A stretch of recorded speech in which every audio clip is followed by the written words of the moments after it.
Let me set the scene for you. It is just after midnight. The rest of London is completely asleep. The streets are empty. The city is quiet. But inside Buckingham Palace, one light is still on. The private study. Wood panels. Old books lining the walls from floor to ceiling. A single desk lamp casting a warm glow over a stack of papers that have been sitting there for days. And King Charles is sitting completely alone. No advisors in the corner. No guards standing by the door. No family members waiting in the hallway. At exactly 12:03 a.m. on a Tuesday, he picks up a heavy fountain pen and signs his name. No meeting was called. No vote was taken. No debate happened. Our sources deep inside the palace confirm it. King Charles just signed something called a Sovereign's Emergency Directive. Sounds official and distant, right? But here is what it really means in plain language. This document takes the crown jewels, the most valuable, most historically significant collection of diamonds, gold, and living history on planet Earth, and hands all control over them to one single person. Not a committee of experts. Not Parliament. Not the British Army. One person. Catherine, Princess of Wales. Normally, the crown jewels are carefully managed by an entire group of professionals. Historians. Security experts. Senior royal officials. The Royal Collection Trust runs the entire operation. They decide who can touch what and when. They track every single diamond, every gold piece, every precious stone. But this emergency order cuts every single one of them out completely and permanently. A palace insider told us, and I quote directly, "The king didn't even call his advisors. He just signed. We didn't know until the paper was dry." Think carefully about what that means. The King of England did not ask for permission. He did not seek opinions or guidance. He simply acted alone in the middle of the night. So why the rush? Why the secrecy? Why the darkness? We dug deep into the royal archives and discovered something that changes the entire picture.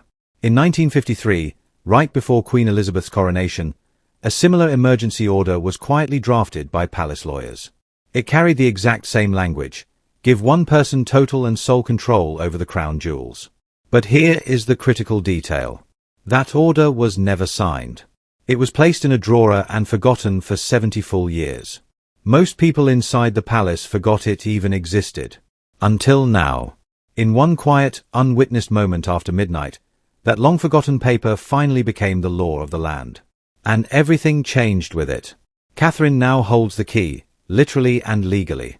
No one can touch the crown, the orbs, or the scepters without her direct and personal permission. Not the Prime Minister. Not the Archbishop of Canterbury. Not even the King himself.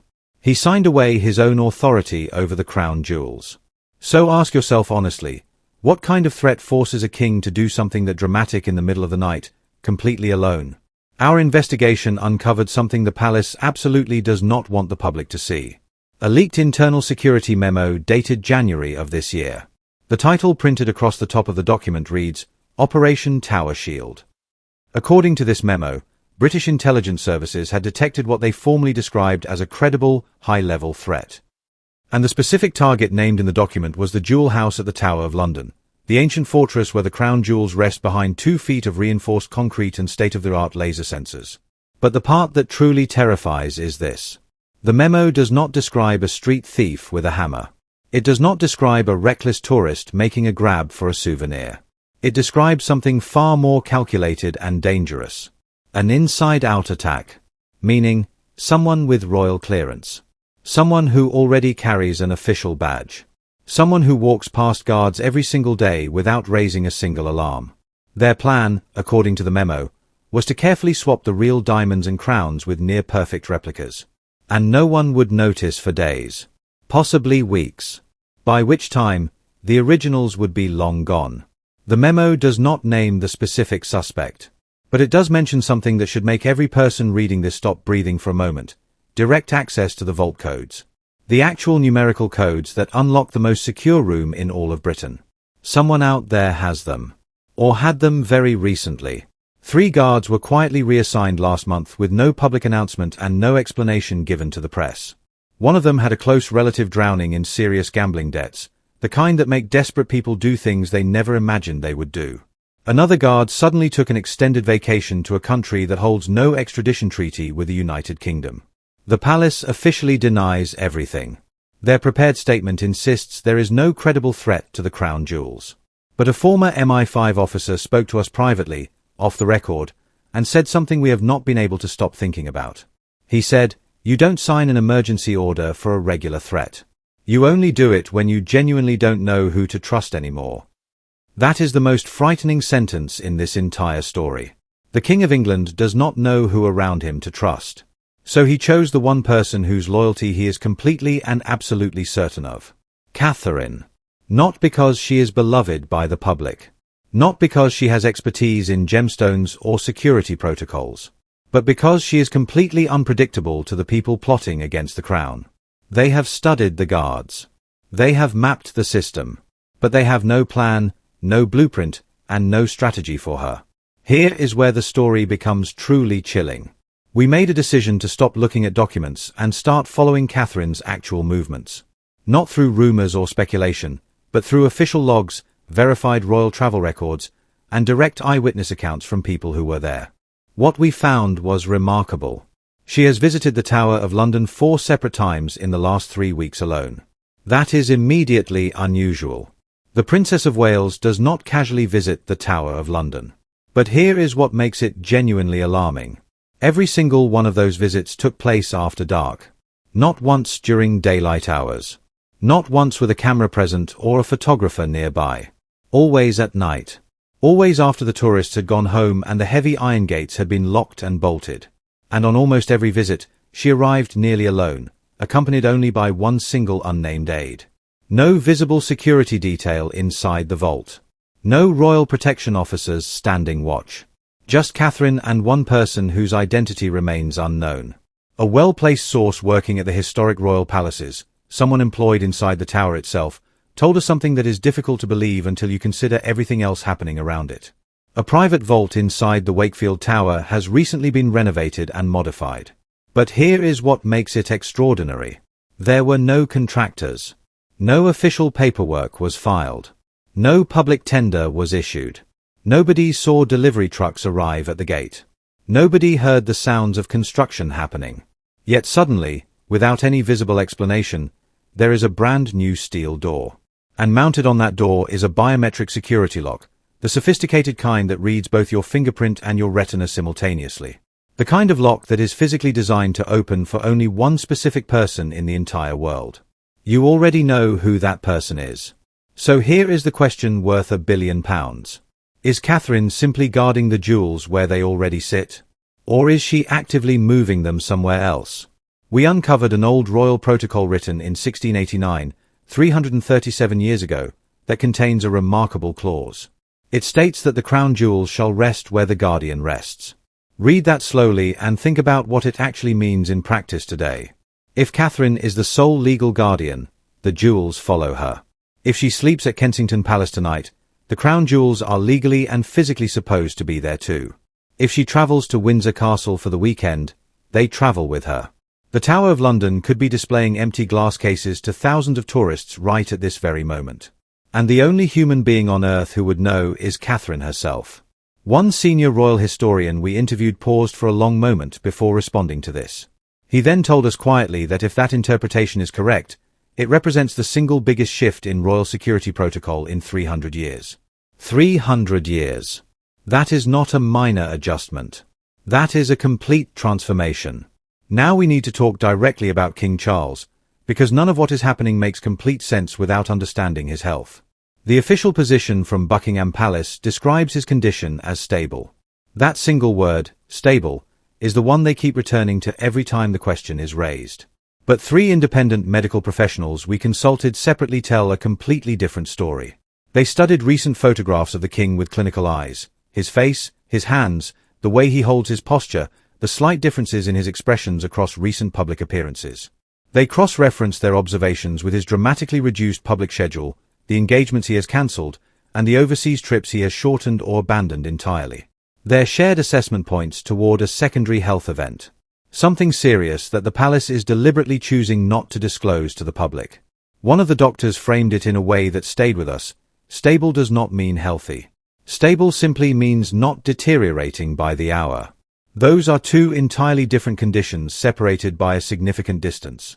So let us ask the question that makes palace officials uncomfortable. If King Charles suddenly becomes completely incapacitated tomorrow, if he cannot speak clearly, cannot sign official documents, cannot exercise his judgment, who then controls the crown jewels? The answer, because of that single midnight signature, is Catherine alone. And Charles clearly designed it that precise way. Because the crown jewels are not merely decorative treasures or museum pieces. They are the physical and legal contract between the sovereign and the British nation across centuries. No jewels means no legitimate coronation ceremony. No coronation means no recognized king or queen. Charles understood this truth more deeply than anyone alive. He grew up absorbing the historical lessons of what happens when a monarch dies without a clear and protected line of succession. Chaos follows. Confusion spreads. Power grabs begin. Which is exactly why signing that emergency order in the dark was never about the present moment. It was entirely about the future, specifically about the morning he might not be there to protect what he built. The silence from the rest of the royal family in the days since has been absolutely deafening. Prince William has made no public statement of any kind. Not a social media post. Not a carefully worded comment through a spokesman. Not even a quiet photograph of support for his wife. Our sources report that a heated and difficult conversation took place at Anmer Hall, the couple's private country home, exactly 3 days before the order was signed. According to someone with direct knowledge of what was discussed, William wanted shared and equal control, himself and Catherine together making every decision as partners. Charles refused completely and without discussion. Imagine sitting across from your father as he looks at you and says, "Not you. Only her." Meanwhile, Prince Harry reportedly learned about the entire situation through a phone notification, a news alert that arrived on his screen the same way it arrived for millions of ordinary people around the world. A close friend says Harry laughed at first, genuinely assuming it was a fabricated headline. Then he read the full details carefully. And he went very, very quiet. As for Queen Camilla, she reportedly did not appear for breakfast the morning after the signing.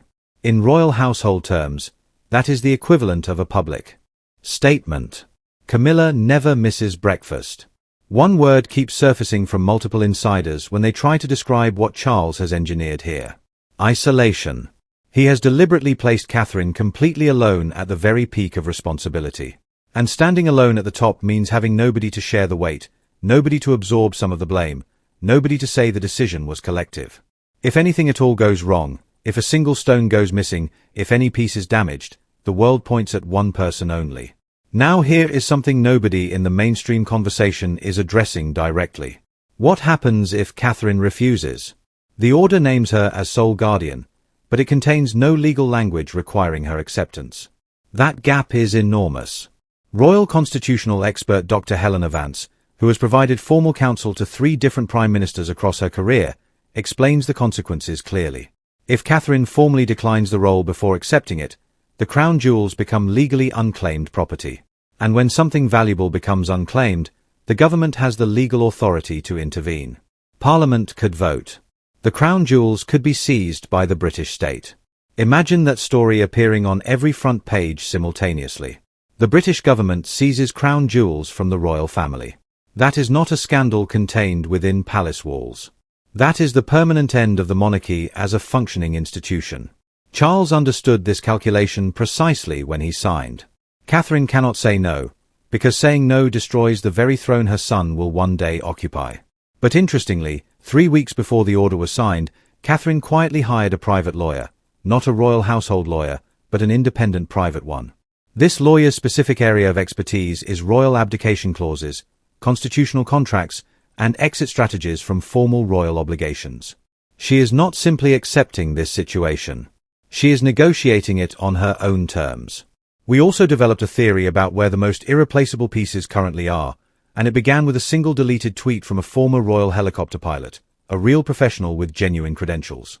The tweet contained only one sentence: Windsor Castle's basement is not a basement. It is a bunker. 14 minutes after it was posted, it disappeared entirely. But we had already saved it. Windsor Castle sits outside London, away from the tourist crowds, surrounded by thick ancient stone walls and centuries of undocumented passages. We found restoration blueprints from 1992 that reveal a reinforced, climate-controlled underground room 40 feet below the Albert Memorial Chapel. Precise temperature regulation. Precise humidity control. The exact preservation conditions required for ancient diamonds and centuries-old gold. A chapel has no practical need for a climate-controlled bunker. But the crown jewels absolutely do. St. Edward's crown. The sovereign scepter carrying the largest clear-cut diamond on Earth. The imperial state crown with over 3,000 precious stones. The Black Prince's ruby, worn by Henry V at Agincourt 700 years ago. We believe the most irreplaceable of these pieces have already been quietly moved. The Tower of London may currently be showing the public extraordinarily convincing replicas, and thousands of tourists are photographing glass and cubic zirconia every single day believing they are seeing the real thing. Catherine is no longer simply the future queen or a public figure. She is the last line of defense. The final lock on the door between the crown jewels and whoever is trying to reach them. King Charles made an enormous and historic gamble. He bet the physical soul of the British monarchy not on an army, not on technology, not on a trusted committee, but on one woman. If she succeeds, history will describe him as a visionary who understood the nature of the threat before anyone else could see it clearly. If she fails, there may be nothing left worth saving. As we finish this investigation, one final message arrived in our inbox without a sender name and without warning. A single sentence from an anonymous insider who is watching everything. It read, "The threat is closer than anyone thinks. Watch the staff, not the gates. Not the lasers. Not the steel doors. The staff. The person bringing tea. The person cleaning the corridor. The person who smiles every single morning and holds the door open. That is what the king is truly afraid of. And somewhere inside those walls right now, that person is watching Catherine just as carefully as we are. This story has barely even begun."